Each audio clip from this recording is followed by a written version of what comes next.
All right, everyone. So let's talk about Israel. Let's talk about October the 7th and some of my thoughts on October the 7th in light of the recent massacre that just took place in Moscow in the Crocus City Mall. Very, very disturbing stuff because when it comes to October the 7th, what do we almost always hear? We almost always hear that Hamas terrorists invaded Israel and committed a massacre. Now, that's true, right? Hamas went into Israel. They broke through the security fence, the multi-billion-dollar security fence that had all sorts of high-tech security technology. They broke through this fence and they committed a massacre, and the massacre went on for hours. And we're supposed to believe that this was all due to incompetence and stupidity, and Israel thinking that Hamas was really not a serious threat to pay attention to. And I just have so much difficulty believing all this. And I think a lot of people, I think a ton of people are extremely suspicious. They are extremely incredulous. They just don't really buy into the official narrative. Well, it was all just incompetence. Mistakes were made. That's the term that we hear a lot of, right? We've been hearing this for a very long time. Mistakes were made. Every single time you have a major terrorist attack, it's always the same sort of narrative. Mistakes were made. We were just all really stupid. Anyway, the way I look at this massacre is it's like a guy holding a vicious dog by a leash. And the dog is vicious.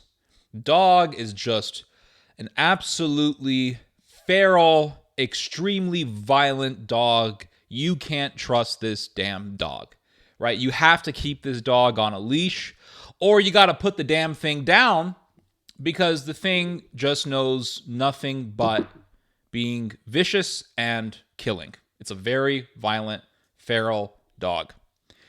And the owner of the dog has known for a very long time that this dog is extremely dangerous, and that if the dog gets released from its leash, that it will kill. And one day the owner just decides to let the dog go, knowing damn well that the dog will tear a child up. Now, are we just going to blame the dog? We will also, and in fact, we will put more responsibility on the owner, because the owner knows that the dog is violent and vicious and bloodthirsty. That's how I see October the 7th. Israel allowed for this massacre to happen. That's what I truly believe. And there is a very informative article that you can read. It was published by the New York Times, I believe in November of last year. But it's about how Israel knew for a very long time that Hamas was seriously planning a massacre in Israel. And how there were all these people in the Israeli intelligence department, people in the defense sector, defense department, whatever it's called, who knew what was happening, and they tried to report their findings to the higher-ups, to senior officers, only to be brushed off or ignored. So, for example, about a year before the October the 7th massacre, Israeli intelligence discovered a document produced by Hamas. The document was produced by Hamas. It was an outline. It was an outline for an attack, a plan produced by Hamas to attack Israel. And when they looked at the plan, Well, it talked about using gliders to invade Israel. It talked about taking over a neighborhood in Israel. What Hamas put in that plan was almost exactly what Hamas carried out on October the 7th. And Israel, the year before the massacre, had its hands on that plan and did nothing to stop it. And about 3 months before the massacre, there was an Israeli woman who is a veteran analyst for Israel's 8200 unit. There is something in Israel called Unit 8200. It's an intelligence unit, but they specialize on I believe what is known as signals intelligence, basically monitoring the communications of the enemy, the communications between members of the enemy, members of a terrorist organization, etc., etc. And this analyst went to Israeli intelligence and she said that Hamas just did a 1-day, very intense training session in which you had Hamas commandos, various Hamas commandos, training to take over a kibbutz and to also, and I wrote this down, to also take over a training base and to slaughter all of the cadets in the training base. That's pretty much what happened on October the 7th, but actually on a larger scale, because it wasn't just one kibbutz that was taken over. Hamas did massacres in multiple kibbutzes, and they did attack a small military base on the border with Gaza, and they killed, I want to say, all of the soldiers inside of it, if not almost all of them.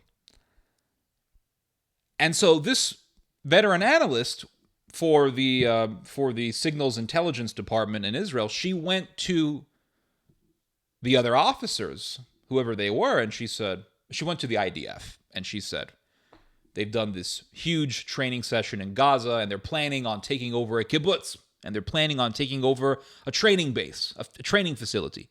And there was a colonel in the IDF. The New York Times did not specify the colonel's name.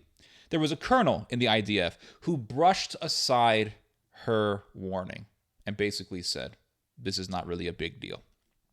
And what the Israelis have said is that they thought that what Hamas was doing was aspirational, but not intentional. So this was just Hamas doing their training in order to make themselves look tough in front of their people. Kind of like what Iran does when they have these big military parades in Tehran somewhere, and they'll have Iranian soldiers doing some crouching tiger, hidden dragon type moves. It's all just for show. A lot of it, I mean, that type of stuff is for show. It doesn't really bespeak any sort of serious military capabilities. But she told the IDF, this woman, this intelligence officer, she told the IDF, no, I don't think we should brush aside this information. I think that Hamas is being serious. But she was brushed aside. And also, 3 months before the massacre, there were several officers, also a part of Unit 8200, who were monitoring what Hamas was doing, and they made several reports for 3 months. For the 3 months prior to the massacre, they were reporting to their senior officers, Hamas is doing serious training sessions. And all of their warnings, all of their reports were ignored and were given no ears. You would think Israel, this country that is surrounded by all these enemies, and this is what we always keep hearing, Israel surrounded by all these enemies, surrounded by all these people who want to exterminate the Jewish people, and we have a huge terrorist organization, which is just like ISIS, neighboring right next to us. They're adjacent to Israel, right next to Israel, smack right next to us. They want to exterminate us. And Israel was receiving all of these reports from intelligence officers, reputable people, and all of the warnings were shrugged off or ignored. And also, going back to the report written by Hamas that was discovered a year before October the 7th, that was not the only report. That was not the only plan that was discovered by Israel.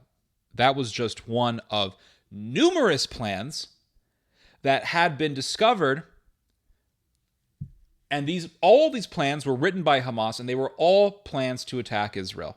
So the one that was discovered the year before the massacre of October the 7th, that was not the only one. That was just one of many plans written by Hamas that were discovered by Israel, that were found out by Israel.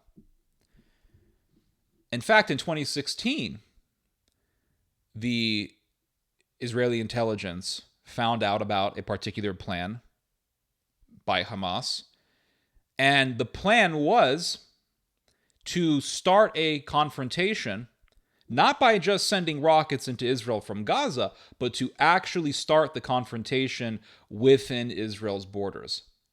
So for years, for a very long time, Israeli intelligence knew that Hamas had been planning something huge. And let's not forget that Egyptian intelligence also warned Israel not too long before the massacre. And that was also received by deaf ears, or received by, I think I should say, indifferent ears. Now, what did I say in my last video in regards to the massacre in Moscow, the one that just took place in the Crocus City Mall, in which you had 143 or so Russians butchered by terrorists?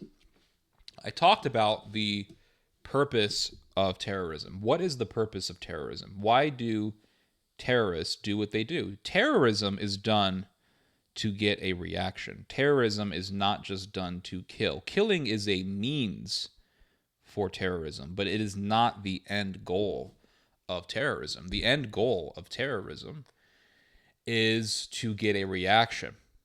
And a lot of times it's to get a reaction from the state, but it's also to get a reaction from people, from a population or numerous populations. In the case for Hamas, Hamas wants the world to see Israel as an evil, genocidal, murderous state.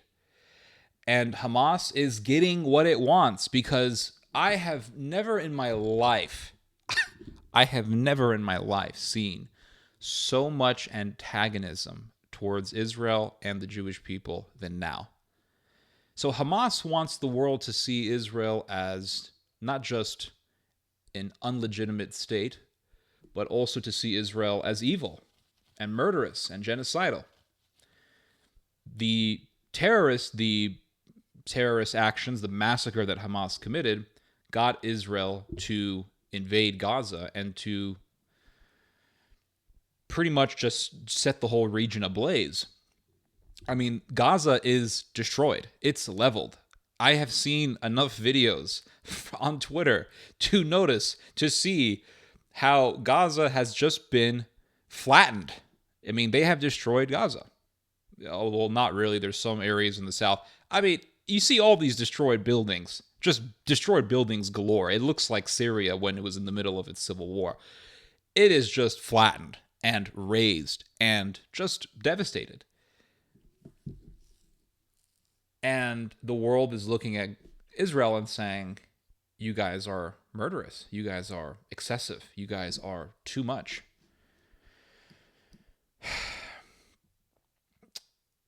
But I said in my last video, I made a point in my last video, and I've really been thinking about this. I said in my last video that the purpose of terrorism is to get a reaction, and this is why particular governments have actually committed acts of terrorism under the masquerade of saying, well, we didn't do it, it was just these terrorists who did it. But governments have actually caused acts of terrorism. Governments have actually guided acts of terrorism. And then they'll say, we weren't involved, we're not behind this, it was just those evil terrorists. And governments have done this sort of thing to get a particular reaction. And I used, for example, Gladio.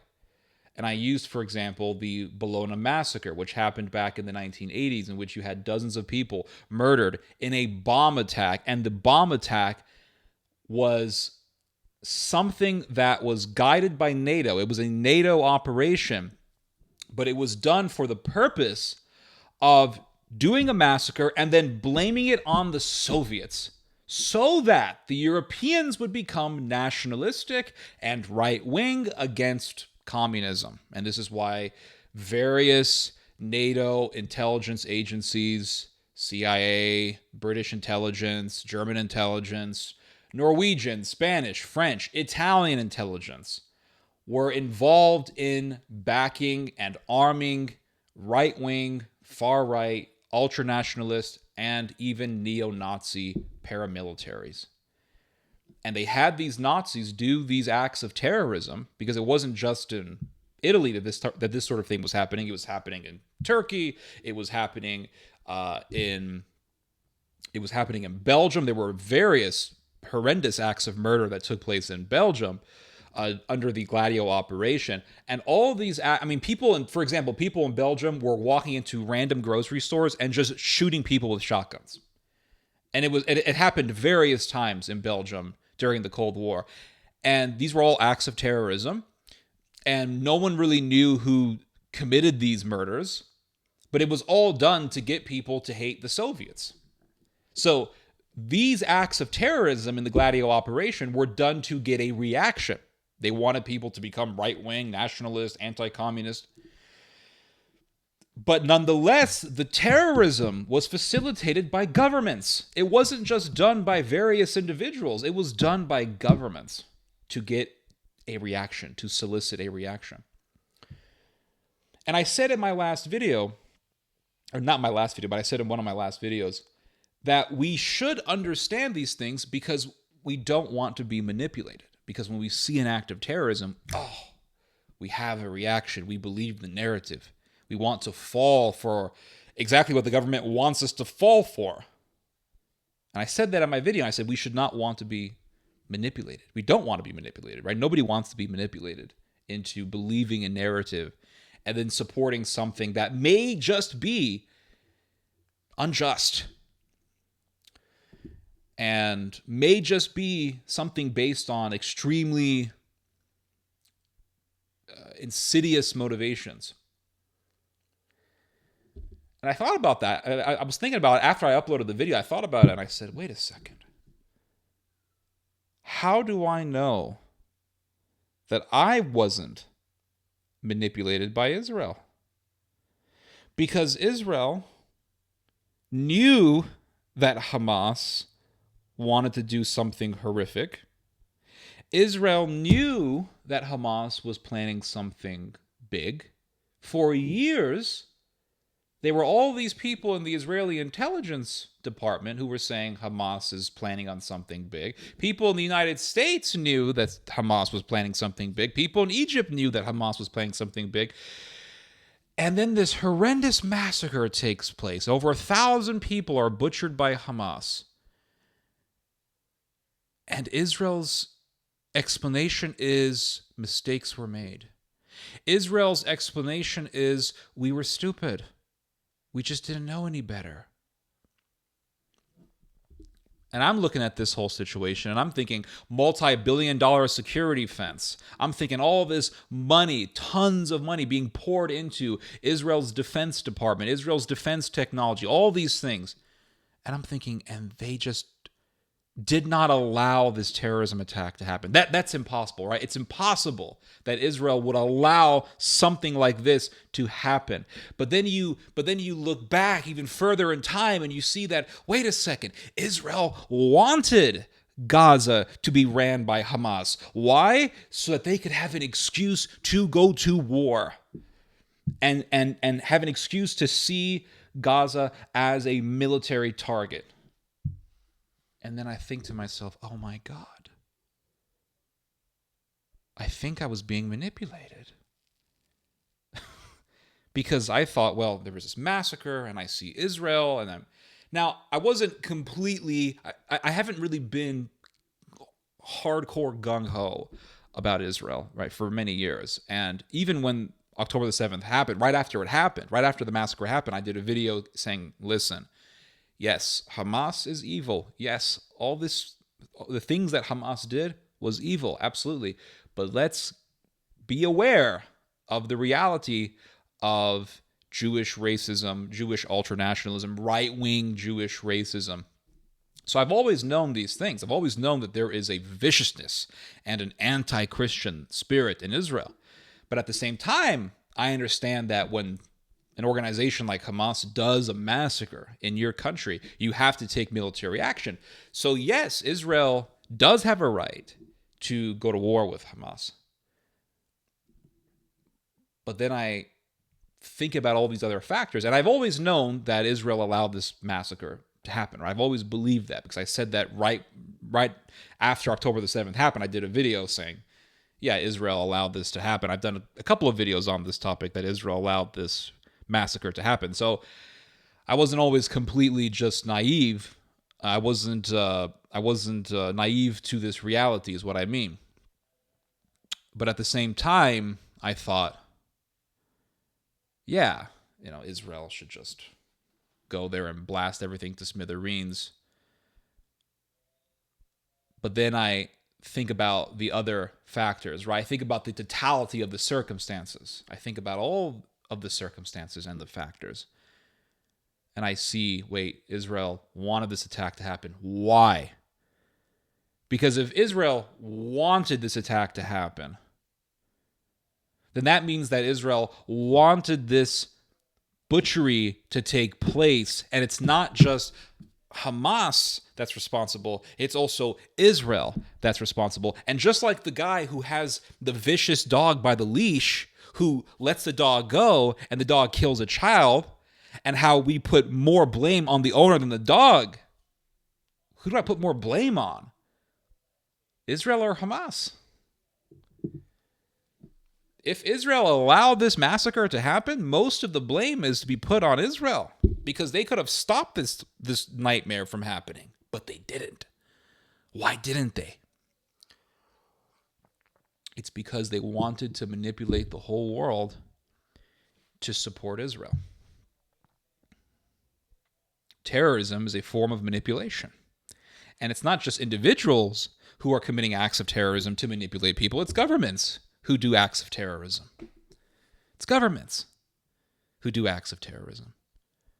And what's the end goal of allowing such a massacre to take place? The end goal is to recolonize Gaza. The end goal is to cover Gaza with settlers and settlements. That's the end goal. And a lot of these settlers are psychopaths. I've known this for a very long time. A lot of these guys are fanatic psychopaths. And they're racist. And they're murderous. And they're anti-Christian. These aren't nice people. So why allow this attack? Why allow this massacre to happen? Why kill? Why would Israel want to kill its own people? Because Israel wanted a reason, it wanted a justification to flatten Gaza. Because Israel has had wars with Gaza before. Israel has had numerous wars in Gaza in the past. But the wars in the past weren't like this, with this massive amount of destruction. Now you'll say, well, because the massacre of the Jews that happened on October the 7th was such on a high scale. That's true. The massacre of the Jews in October the 7th was on a very, very large scale. But at the same time, we have to ask ourselves, because we can't just say, okay, I'm willing to be manipulated. We should at least look at all the circumstances here. You have Israel, one of the most technologically advanced countries on earth, with this multi-billion-dollar security fence, with this huge apparatus for signal intelligence, with the most advanced intelligence department on earth. And you have this terrorist organization that isn't really that well trained, just breaking into a fence, breaking into this multi-billion-dollar fence. There's a lot to be questioned here. There's a lot to be questioned here. And there's a lot to be suspicious of. And it's not as though Israel is just full of wonderful people. They are wonderful people in Israel. They are very good people in Israel. They are. Don't get me wrong. I've known them in the past. But the problem that I'm noticing in Israel is that the fanatics, and I've said this many times, so don't think that I'm just coming to this conclusion, the fanatics in Israel are outnumbering the moderates in Israel. And we see this in the politics of Israel. The fact that you have these fanatical parties. There's a party in Israel called Jewish Power. I forgot the actual name in Hebrew, Yehudi something. Jewish Power. Imagine that. Imagine a party called White Power. Imagine if there was a party in America called White Power. And the party got popular enough that the Republicans had to make a coalition with the White Power Party. That's what's happening in Israel. The Jewish Power Party. And I think Itamar Ben-Gvir is a part of that.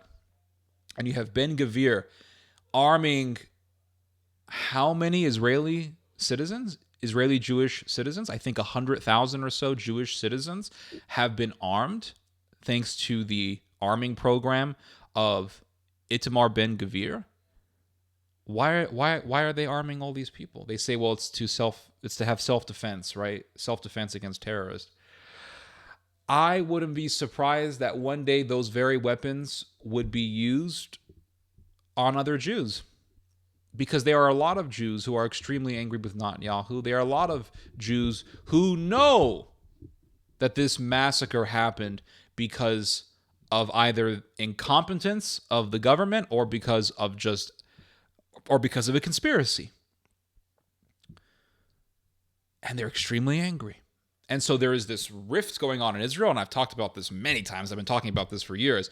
There is this rift going on in Israel between the Jews, and then at the same time, you have this rise in fanaticism, this huge rise in fanaticism in Israel. And then you have Gaza being leveled. You hear about war crimes taking place. War crimes. I heard a story about a young man who saw his own father getting killed in front of him, not by a bomb or an airstrike that was intentionally being aimed to kill a Hamas terrorist, but by an Israeli sniper. There are abuses that go on. I saw a video today of an IDF soldier in the West Bank just walking into a random Palestinian store, grabbing the son of the owner of the store, taking his sweater off, ripping the sweater up for no reason. So you see abuse, you see settlers abusing Palestinians, you see settlers being lunatics and fanatics, you see this rise in Israeli Jewish ultranationalism, far-right extremism. And then you look at all the factors surrounding the October the 7th massacre, and you think, this could not just be a coincidence. I just refuse to believe it. And then you think about the justification, right? You think about the motivation behind allowing such an event to take place, and you think, okay. And then you hear about settlers wanting to... The settlers are already planning on what they're going to do in Gaza. They're already planning, we're going to have a beautiful beachside property. Oh, yes, you can look into this. It's settler colonialism. That's what this is. And this is why terrorism happens. It's to get a reaction, right? Not just a reaction for the terrorists who commit the actual killing, who pull the triggers, but it can also be done to get a reaction for a government that facilitates an act of terrorism. So if the government allows for an act of terrorism to happen or directs an act of terrorism to happen, why would a government do these things? To solicit a reaction. It's like Operation Northwoods. Operation Northwoods never happened because Kennedy refused to sign on to it, which is one of the reasons why I think they killed him. Northwoods was about actually committing acts of terrorism and then blaming the acts of terrorism on Cubans to get Americans to hate Fidel Castro. And so I believe that the October the 7th massacre, as horrific as it was not just, Hamas was not just the only entity behind it. I think ultimately Israel was behind it. And Israel wanted this massacre to happen so that it can colonize Gaza with settlers. There's a big popular movement in Israel to colonize or to put settlements in Gaza. What's his name? Smotrich, Bezalel Smotrich, and Itamar Ben-Gvir, and all of their ilk. They have this idea of expanding the settlement movement in what they call Judea and Samaria, the West Bank and Gaza. They are continuously expanding settlements in the West Bank. Smotrich is basically the de facto governor over the West Bank. And Smotrich, if you look at the numbers of settlers who live in the West Bank, it's about, I want to say, over 500,000 settlers living in the West Bank. If you include East Jerusalem, the number goes up even more. The number goes up to about 700,000 or so. I think Smotrich wants to increase the number by about 1 million people in the West Bank we're talking about here. Well, they also want to expand into Gaza because they believe that the land was given to them by God, so they have this manifest destiny, if you will, to expand into Gaza. And there was a settlement in Gaza that was there for years. It was called Gush Katif, and Gush Katif was dismantled in order to help build relations between the Israelis and the Palestinians. The ultranationalist Israelis have never forgotten Gush Katif.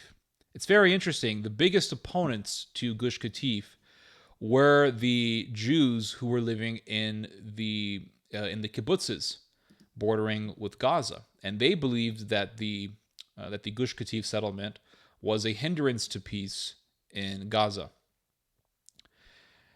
And so, because the kibbutzim supported the dismantling of Gush Katif, the settlers and the supporters of the settlers never forgot that, and they have always held a resentment towards the people of the kibbutzes living on the border with Gaza.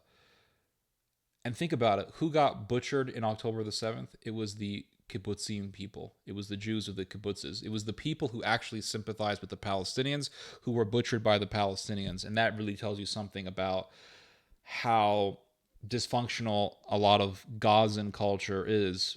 The fact that they would butcher people who actually supported them, who actually sympathized with their plight, with their situation, tells you how sinister Hamas is. At the same time, though, I suspect that by allowing Hamas to butcher the people of the kibbutzes, the right-wing Israelis were enacting some sort of revenge. And I don't have proof for that, but that's my hunch. You know, kill those people. They're a bunch of Jewish hippies anyway. We don't really like them, so to hell with them. So acts of terrorism are allowed by governments, or they are facilitated by governments, in order to get a particular reaction from their population, from the population of the society that they are running, or from the populations of other countries, or really both, I should say. And that brings me to the Crocus City Mall massacre that just took place in Moscow. The massacre happened right after the election in which Vladimir Putin won, and the terrorists were heading towards Ukraine. And you'll think, well, what does that tell us? It tells us that, and Putin himself has said this, that there was some sort of operation that was taking place in Ukraine by which to get these terrorists back into Ukraine, or to get these terrorists to enter Ukraine. And I suspect that the massacre of the Russians in the Crocus City Mall was facilitated by NATO. And I believe that this is indicated by the fact that they were heading towards Ukraine. Ukraine is a major NATO satellite, and it's right there on the border with Russia. It's very convenient to, if you wanted to commit a massacre, it would be very convenient to just get the perpetrators that you support to return back, or to return to Ukraine. Ukraine has been a major hub of terrorists for years. Now, the Americans are saying that this was ISIS, and maybe so, maybe it was ISIS. But who's to say that these ISIS members were not being given refuge by Ukraine? Because for a very long time, a senior leader of ISIS was working in Ukraine. You can look this up. His name is Caesar Tokosashvili. He is a Georgian Islamist who was recruiting for ISIS for years in Ukraine. And the CIA eventually arrested Tokosashvili, I believe in 2019. And the Americans were wondering, why didn't the Ukrainians arrest this guy? Why did the Ukrainians allow for years for this guy just to live comfortably in Ukraine and to even recruit for ISIS in Ukraine? And then you read about all of the mujahideen in Ukraine, all of the Chechen mujahideen in Ukraine, because you had the war in the 90s between the Russians and the Chechens. The Russians crushed the jihad in Chechnya. And then a lot of these Chechen fighters fled Russia and they went to Syria to go fight against Bashar al-Assad. And then they said, okay, well, where do we go? We can't go back to Russia because we'll be arrested. And they said, well, alhamdulillah, there's a jihad going on against the Russians in Ukraine in 2014. And a lot of them went to Ukraine to fight against the pro-Russian militants in East Ukraine. And they've been there ever since. And these are all Islamist. And they're supported by Ukraine. They're backed by Ukraine. So yeah, I could believe that ISIS did this massacre in the Crocus City Mall. But I refuse to believe that that's the full picture. Just like I believe, yes, Hamas did the massacre. Yes, many people living in Gaza supported the massacre. Yes, they were Gazan civilians who went into Israel and they committed murders and they pillaged and they robbed and did all these horrible things. Yes, all of these horrific things happened. But I refuse to believe that that is the full picture. Who else was behind October the 7th? Who else was behind the Crocus City Mall massacre? Was it just ISIS?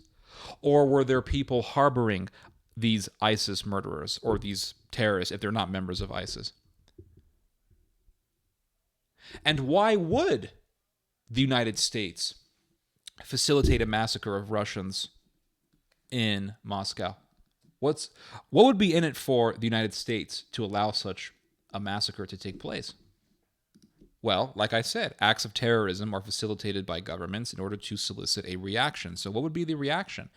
I suspect that the reaction that NATO would want would be for the Russians to do violent reprisals against the Muslim population within the Russian Federation in order to rile up the Ummah against Russia.